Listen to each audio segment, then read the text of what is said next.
მინდა მოგილოცოთ ლიცეუმის 15 წლის იუბილე და ამავე დროს კადეტებს მიულოცო ახალი სასწავლო წლის დაწყება. ამ წლების განმავლობაში ლიცეუმის განვითარებაში და გაძლიერებაში უმნიშვნელოვანესი და უდიდესი როლი ენიჭებოდა თავდაცვის ძალებს და თავდაცვის ძალების მეთაურობას.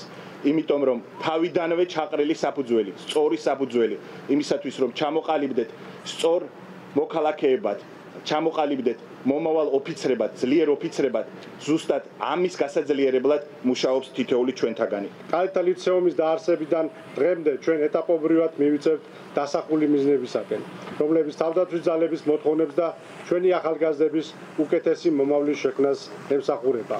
სამხედრო ლიცეუმში სწავლა ახალგაზრდებისათვის არის პატივი და ამავდროულად პასუხისგებლობა. წლების განმავლობაში მიღებულ შედეგებზე დაკვირვებით და ამ შედეგების გათვალისწინებით ჩვენ გვყავს პასუხისგებლიანი ახალგაზრდები, რომლებიც აქ ამ კედლებში ყალიბდებიან ღირსეულ მოქალაქეებად და ქვეყნის დამცველებად. კადეტთა სამხედრო ლიცეუმი არ მხოლოდ ვაჟებს, არამედ გოგონებსაც აძლევს საშუალებას გამოიმუშაოს ისეთი უნარჩვევები, როგორც არის დისციპლინა, მეგობრობა, გუნდურობა, ლიდერული უნარჩვევები, რაც ვფიქრობ, ყველა ადამიანს მომავალ პროფესიის არჩევაში და შემდეგ პროფესიის განვითარებაში ძალიან დაეხმარება. ვამაყობ, რომ ამ ღონისძიებას უკვე 3 წელია ვესწრები და ვარ კადეტი. მე მჯერა რომ კადეტთა ლიცეუმი შექმნის ჩემ ნათელ მომავალს და ყველანაირად მომცემს იმის საშუალებას, რომ მე ჩემი დადებითი თვისებები გამოვიყენო იმისთვის, რომ მე ვებსახურო